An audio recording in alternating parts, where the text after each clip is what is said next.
Hoy es el último mensaje de nuestra serie Babilonia Digital, así que las personas que no han podido recibir el mensaje de los 3 domingos anteriores, puede ir a mi canal de YouTube, suscribirse, darle a la campanita y disfrutar de la serie entera que lleva evidentemente una conexión una con otra. Y hoy definitivamente el mensaje como cierre de esta serie lo he titulado Pureza en medio de Babilonia. Y es el mensaje que hemos traído durante todo este tiempo. Y usted me ha escuchado decir muchísimas veces que los dones y los talentos son buenos y son necesarios, pero la madurez y el carácter es lo que prevalece a la hora de ser usado por Dios. Sabes, los dones son irrevocables. Una persona puede tener mucho talento, una persona puede ser talentosísima, puede tener muchísimos dones, pero aún así puede tener un mal carácter, puede tener una debilidad de carácter que lo va a llevar a que el don lo eleve, pero el carácter lo lleve al suelo. Gracias por su entusiasmo. Y usted va a ver muchísimas personas con don de palabra, va a haber muchísimas personas con dones de sanidad, va a haber muchísimas personas con talentos excepcionales, pero con debilidades de carácter.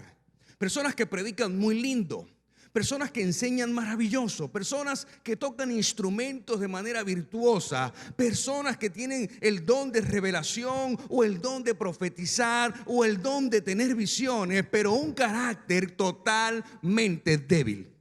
Un carácter no trabajado. Y déjame decirte algo, el don te abre puertas, pero el carácter las mantiene abiertas. Y necesitamos tener hombres y mujeres de carácter dentro de Babilonia. Porque el don va a hacer que impresiones a Babilonia. Pero luego, si no tienes el carácter correcto, Babilonia te va a seducir. Babilonia te va a atrapar, Babilonia te va a controlar y te va a dominar si no tienes el carácter correcto. Tengo tantos años y estoy cansado de ver gente que en el mundo antes de conocer a Jesús eran personas terribles del inframundo, probaron de todo y el día que conocieron a Dios se pusieron una corbata y comenzaron, aleluya. Alabado sea Cristo, mi alma te adora. Pero viviendo de una apariencia, viviendo de una apariencia, ¿por qué? Porque no se aceptan el ser vulnerables. La vulnerabilidad me va a llevar a mí a que la gente vea que yo no soy infalible, de que yo no soy perfecto. Y aunque yo estoy en ese crecimiento, como el apóstol Pablo lo dice, prosigo por alcanzar la meta. No pretendo haberlo alcanzado todo, dice Pablo. Y si eso lo escribió Pablo, ¿qué quedará de nosotros? Imagínense. Por lo tanto, bien lo dice Primera de Corintios capítulo 2, verso 12. Si me puedes ayudar con un poquito de volumen aquí en el monitor, por favor. Primera de Corintios 2:14 dice, pero el hombre natural, ¿qué sucede? No percibe las cosas que son del Espíritu de Dios. El hombre natural es aquel que no es espiritual. Y cuando hablamos de una persona espiritual, ojo con esto, no es una persona que ora las 24 horas del día. Esa no es una persona espiritual. No es una persona que se sabe la Biblia de la A a la Z. No, eso no es una persona espiritual. No es una persona que ayuna todos los días. Tampoco es una persona espiritual. No es una persona que se congrega todos los domingos fielmente. Tampoco esa es una persona espiritual. Es una persona disciplinada, pero no necesariamente espiritual. Porque hay gente que puede orar 24 horas y al día siguiente, con lo que hizo con la oración, lo destroza con sus palabras y sus acciones.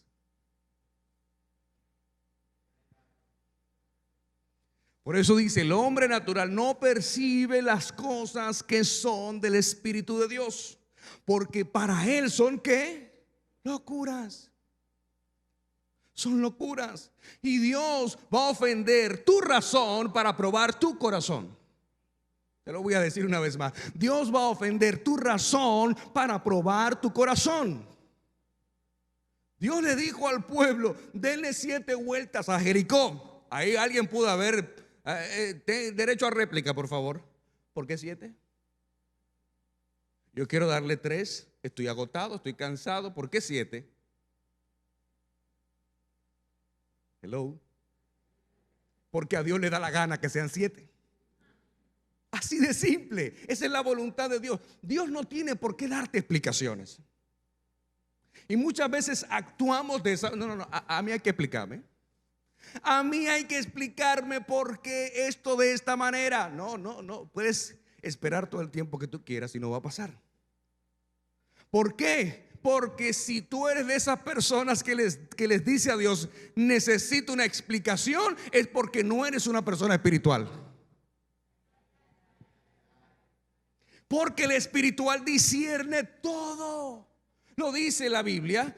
Porque para él son locura el nombre natural y no las puede entender, porque la han de discernir ¿cómo? Espiritualmente. Por eso Marta y María le dijeron a Jesús cuando Lázaro había muerto: si hubieras estado aquí, esto no hubiera pasado. Ellas no eran mujeres espirituales todavía, estaban en el proceso. Si hubieras estado aquí, si Dios hubiera hecho algo. Porque esto se discierne de forma espiritual.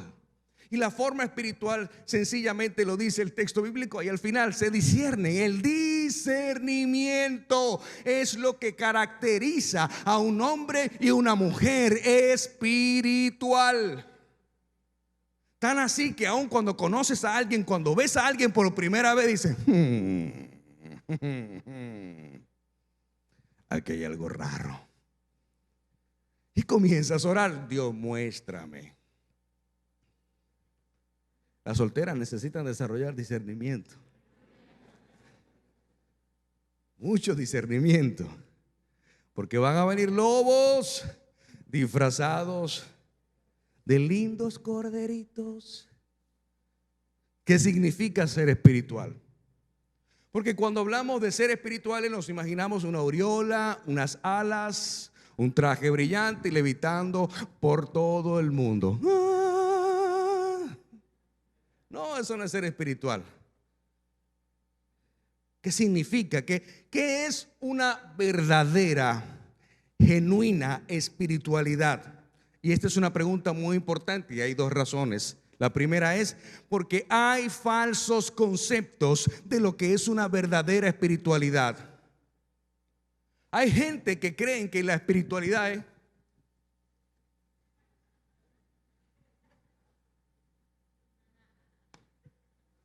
yo respeto a quien el Espíritu Santo se manifieste de esa forma. Yo no me estoy burlando, ojo con eso. No me estoy burlando, porque yo siento mis corrientazos. Y a veces yo voy en mi vehículo y mi esposa me dice: ¿estás sintiendo a Dios? Yo sí. Pero voy yo solo en mi vehículo, nadie me está mirando. Ojo. Lo que quiero decir con esto es que si vemos una gente que tiene una pose, o que tiene un porte, o una corbata y una Biblia debajo del brazo, es una persona espiritual. El que usa tenis rojo no es espiritual.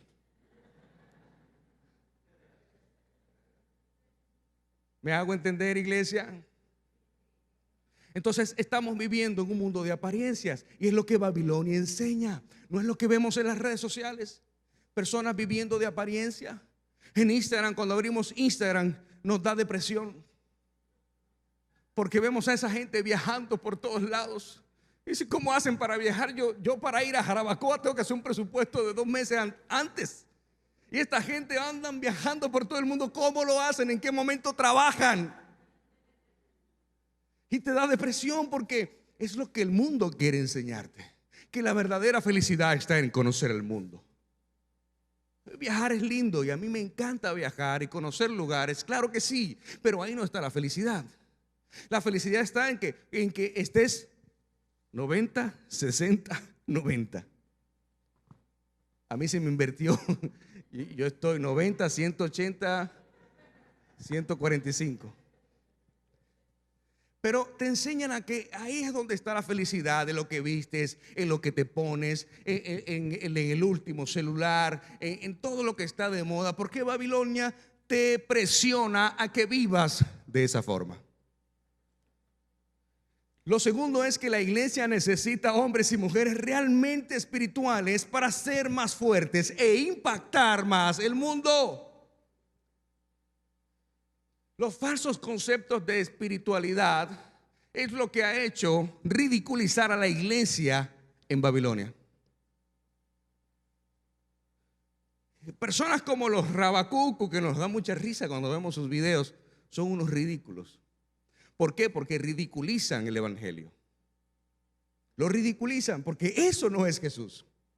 Eso no es Dios. Esa no es la palabra de Dios.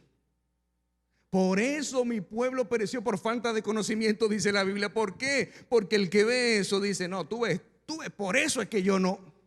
Es que eso no tiene nada que ver con esto. Porque la verdadera espiritualidad se lleva dentro del ser, no por fuera.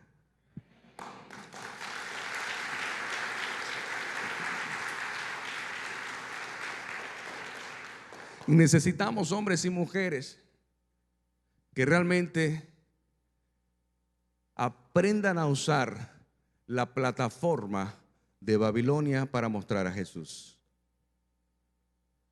Tus redes sociales deben mostrar a Jesús a través de tu vida.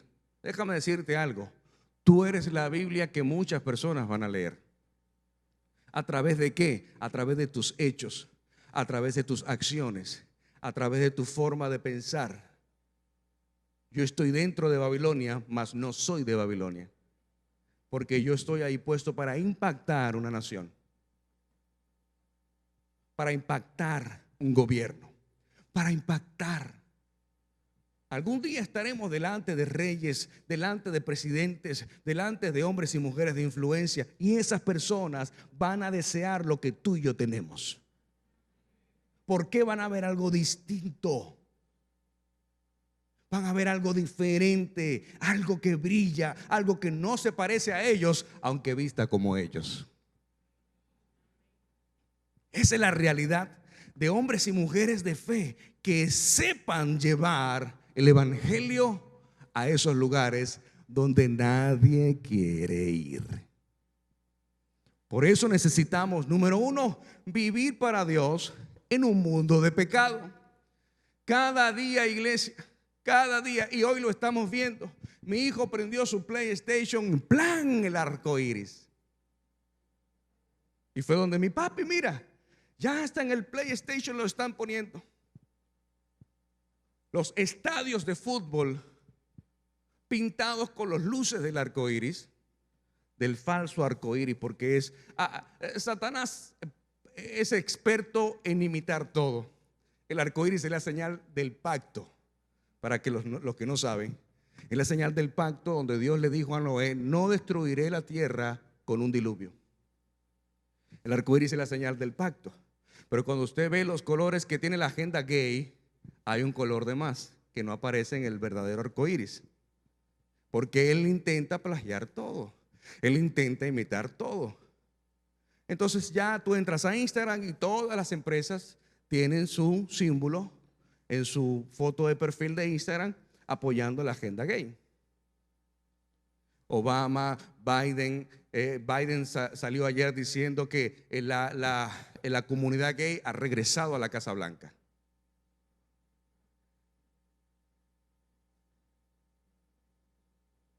Lo que quiero que sepas y veas es que tu vida, tu familia y tus generaciones están siendo invadidas por un sistema babilónico. Déjame decirte algo, que no va a detenerse.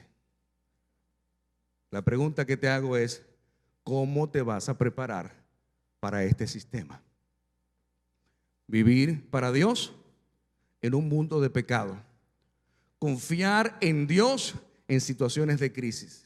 Porque hay personas que se autodenominan creyentes cristianos, pero al momento de una crisis económica acuden a las personas menos indicadas o actúan de forma inapropiada.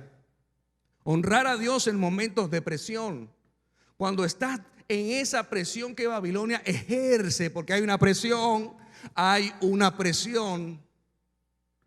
Y si no aprendes a soportar la presión y alejarte de ella cuando sea necesario, entonces la presión te va a arropar y te va a arrastrar. Por eso Pablo dice que ellos se conviertan a ti y no tú a ellos. Y buscar a Dios en todo tiempo.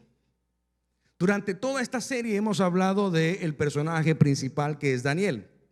Y Daniel nos enseña 3 cosas acerca de lo que significa vivir para Dios en un mundo de pecado. La primera cosa que Daniel nos enseña es que hay que soportar las consecuencias de los pecados de otros. El problema está cuando yo digo soportar, es que no podemos nosotros acusar a alguien más porque peque diferente a mí. Y la religión y el espíritu de religión es lo que hace. Me parece tan curioso, gente que no conoce nada de iglesia, que vivieron una vida desordenada, llegan a los pies del Señor y se convierten en los más espirituales o espiritualoides, mejor dicho. Y tú lo ves hablando religiosamente y actuando de manera religiosa. Y cuando digo religioso es porque el religioso y la religión es aquello que habla de Dios sin conocerlo. Un religioso es aquel que enseña de Dios pero no lo conoce. Habla de Dios pero nunca lo ha sentido. Eso es la religión. Por eso, mire, cualquier persona puede hablar de mí lo que sea. Yo sé quién soy yo. Y Dios sabe quién soy yo. Y yo sé la relación que yo tengo con Dios. Porque eso nada más lo sabes tú. Daniel tuvo una vida muy difícil. Vivió su niñez en un tiempo de apostasía espiritual, es decir, donde dioses paganos contrarios a Dios gobernaban la nación. Y como joven tuvo que soportar las consecuencias de los pecados de los demás y estar ahí para estas personas. Dios castigó a su pueblo por una serie de pecados. El pecado principal por lo cual Dios castigó a la nación y a su pueblo fue el pecado de orgullo. Orgullo, ¿qué es orgullo? No reconocer que lo que estoy haciendo me está matando. Eso es orgullo. Y vivimos en una sociedad donde es muy fácil manifestar orgullo. Por eso le llaman el orgullo. Porque para ellos eso es orgullo. ¿Cuál orgullo? Eso es depravación. Eso es irrespeto. Idolatría. Hemos dicho en los 3 domingos anteriores que la idolatría es todo aquello que ocupa el primer lugar de Dios en tu vida. Además de las imágenes, además de las estampitas o además de cualquier cosa que provea cualquier corriente religiosa para hacerte creer que eso te acerca a Dios. Yo no puedo encapsular a Dios a algo tan pequeño como una estampita. Yo no puedo encapsular a Dios a algo tan pequeño como la medallita que tengo colgada. Dios es más grande que el universo. Por lo tanto, Dios no necesita de algo material para relacionarse con sus hijos. La violencia. Estamos viviendo en un mundo de mucha violencia. Hoy en día vemos la gente en la calle invadida y gobernada por la violencia. O ahora por cualquier cosa alguien mata a alguien y ya. Leí en estos días que hace unos años una persona asesinó a un montón de gente y cuando le preguntaron que por qué las asesinó, le preguntó porque odio los lunes. Búsquelo en internet, es una historia real. Se levantó un lunes, yo odio los lunes, y fue y mató a mucha gente. Y la rebeldía espiritual es el pecado de Satanás. Satanás es quien engendra la rebeldía en los corazones de aquellos que no quieren someterse a Dios. Y si tú no te sometes a Dios, mucho menos te vas a someter al pastor o a la pastora, mucho menos te vas a someter a la visión de la casa, y mucho menos te vas a someter al líder que Dios puso en ti. Hay gente que me dice, pastor, es que yo no conecto con el líder de mi casa. A la casa hogar donde yo voy no conecto con mi líder. Yo le pregunto a las personas, ¿cuántos de nosotros tuvimos la oportunidad de escoger a nuestros padres antes de nacer? Ninguno. Ninguno. El papá y la mamá que te tocó fueron los que te tocaron. Quizás no te gustaron, pero fueron ellos. Lo mismo sucede a nivel espiritual. Dios te va a hablar a través de la persona que menos quieres escuchar. Por eso el corazón que alberga la rebeldía termina en destrucción. Lo segundo que Daniel enseña es aprender a vivir con tensiones. Cuando hablo de tensiones, me refiero a que todo ser humano debe aprender lo siguiente: los problemas se resuelven, las tensiones se manejan. Hello. Los problemas se resuelven, las tensiones se manejan. Aquí hay una gran confusión y por eso las personas duran años tratando de resolver tensiones creyendo que son problemas. Los casados digan amén.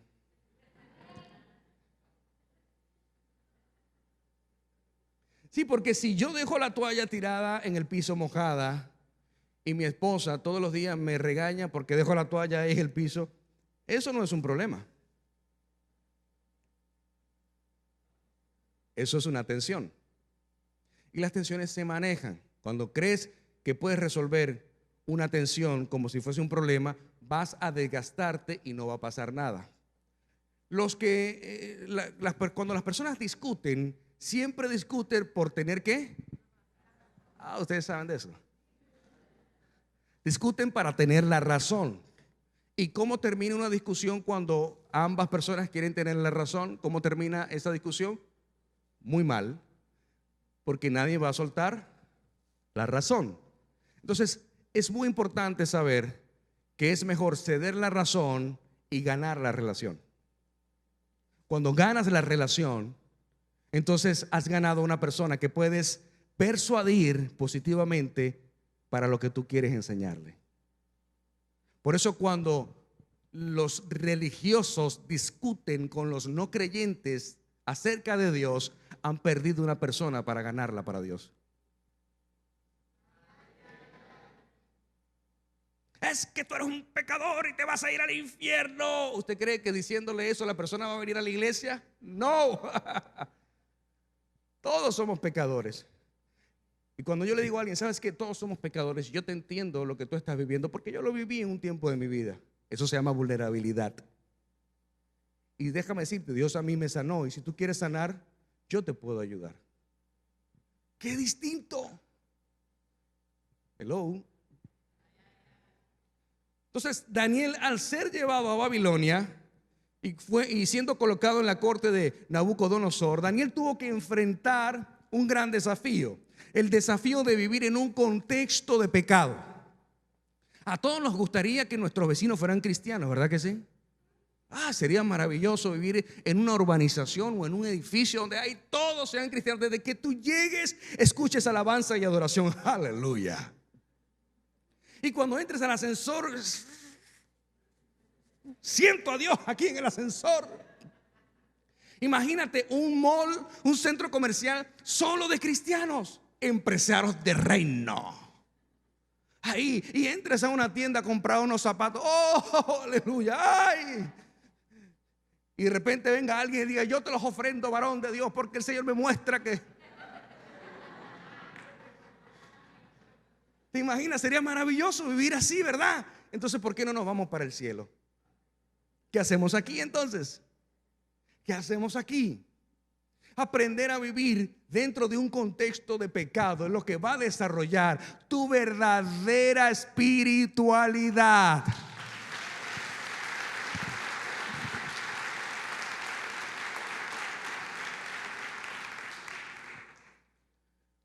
Por eso es importante entender el gran desafío que tiene la iglesia. Y uno de esos grandes desafíos era el vivir con esas tensiones, vivir bajo ese contexto. Había muchas cosas que seguro a Daniel no le gustaban, estoy seguro. Sin embargo, aprendió a aceptar, escuche bien, a aceptar esas cosas, viviendo con la tensión entre sus gustos personales y la realidad en la que se hallaba. Aceptar no es aprobar. Aceptar no es aprobar. Yo amo a los homosexuales, pero no acepto su pecado. Dos cosas. Dios ama al pecador, Dios ama al asesino, Dios ama al homosexual, Dios ama al que miente, pero aborrece lo que hacen. ¿Por qué? Porque el que mata, el que asesina, el que roba, el que miente, el que adultera, el que fornica, no está siendo la persona que verdaderamente es, sino la persona que aprendió a ser lo que el sistema babilónico le enseñó desde pequeño.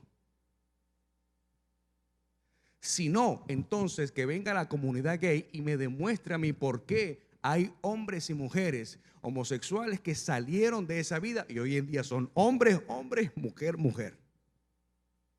Que me explique cómo una persona que antes robaba, mentía o asesinaba, hoy en día es otra persona, transformada por el poder de Dios, porque fue llevado de la ilusión al original.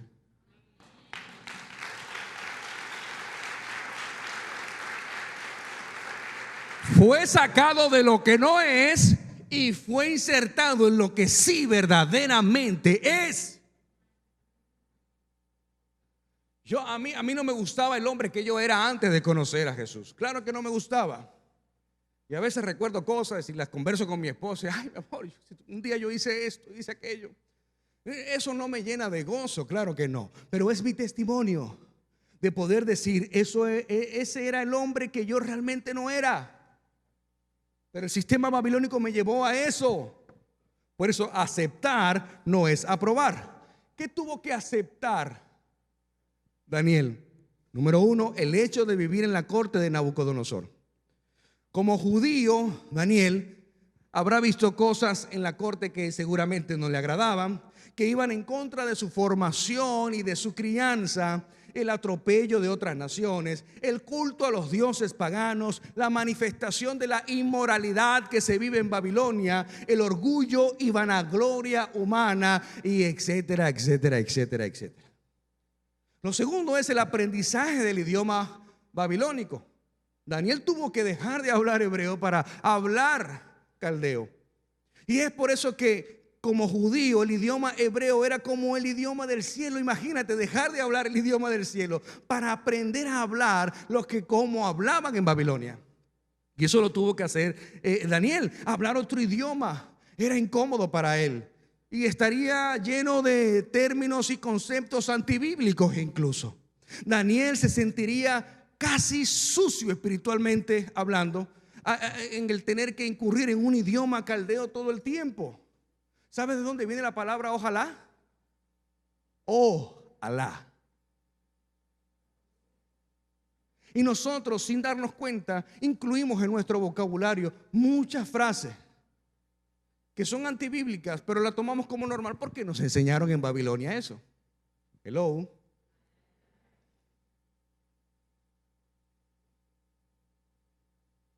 Lo tercero, el cambio de nombre. Willington habló de esto. Lo más difícil de todo fue aceptar el cambio de nombre. Imagínate, Daniel significa Dios es mi juez. Y le cambian el nombre a Beltasar, que significa el príncipe de Bel, que Bel es el protector de los dioses paganos, honrando a Bel como un dios de Babilonia. Pero que le hayan cambiado el nombre a él no quiere decir que eso sea lo que él es. Por eso tienes que estar muy convencido, muy convencida de quién eres en Dios. Porque te llame como te llame Babilonia, nadie puede cambiar lo que Dios hizo en ti y lo que Dios seguirá haciendo.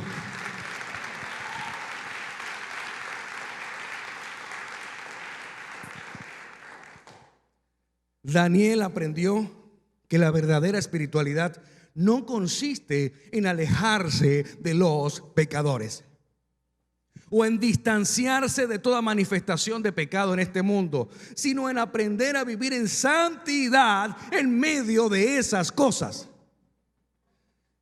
Si tuviésemos que alejarnos de los pecadores, entonces renuncia a tu trabajo, no vayas más a esa universidad,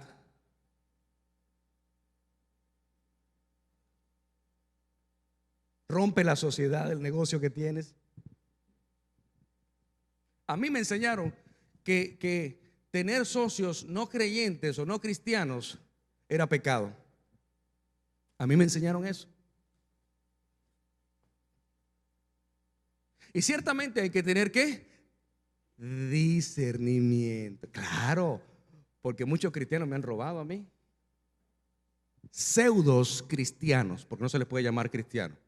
Pseudos cristianos que utilizan a Dios y utilizan a la iglesia para dejar un mal testimonio.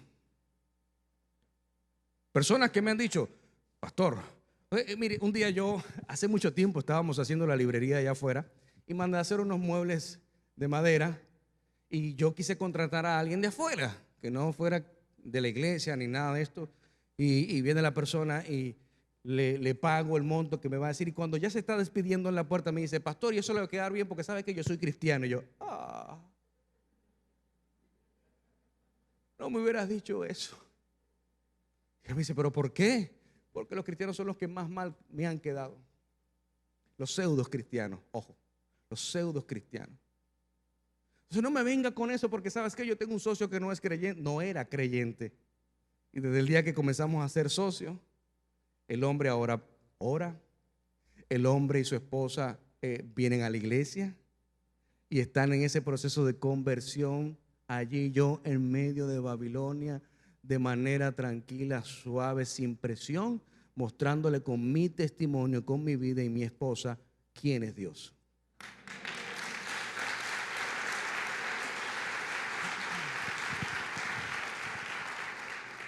Y tercero, para finalizar, hay que decidir no contaminarse con el pecado, porque evidentemente si estamos rodeados bajo un contexto babilónico y de pecado, la mayor tentación va a ser que tú accedas al pecado. Por eso necesitas acompañamiento, necesitas guianza, necesitas pastoreo, necesitas mentoreo y estar cerca de la familia de la fe para fortalecerte y poder sobrevivir en un mundo de pecado bajo una vida de santidad dirigida por el Espíritu de Dios. Y aunque Daniel aceptó muchos aspectos de la vida en la corte pagana, una cosa no estuvo dispuesto a tolerar, una sola cosa, y lo dijo: propuso en su corazón no contaminarse con la porción de la comida del rey ni con el vino que él bebía. Y esto me lleva a tres cosas que debemos notar en esa propuesta que Daniel hace con Dios en su corazón. Lo primero es la firmeza de Daniel. Diga conmigo: firmeza. Daniel fue muy firme. No fue que pensó que sería bueno vivir en santidad o que simplemente deseaba vivir en santidad. No. Él lo determinó, lo propuso, decidió, determinó ser santo. Y determinar algo es que lo decides y lo accionas. Hasta que no lo veas hecho, no descansas. Persevera hasta el final, dice la Biblia. Y si no es el final, todavía no dejes de perseverar. La verdadera espiritualidad no se mide por buenas intenciones de la mente, sino por un corazón determinado a honrar a Dios. Fue la idolatría que trajo abajo la nación de Judá. Y así que Daniel decidió no contaminarse con estas cosas. Lo segundo fue la sabiduría de Daniel. Habiendo determinado lo que no iba a permitir, Daniel fue sabio en cómo lo llevó a la práctica. No se hizo un mártir por imprudencia. Pidió que no se le obligase a comer. Escuchó la respuesta del jefe de los eunucos y le hizo una sugerencia práctica. ¿Y el resultado cuál fue? El correcto, porque cuando tú propones en tu corazón no contaminarte, entonces Dios va a respaldar tu decisión.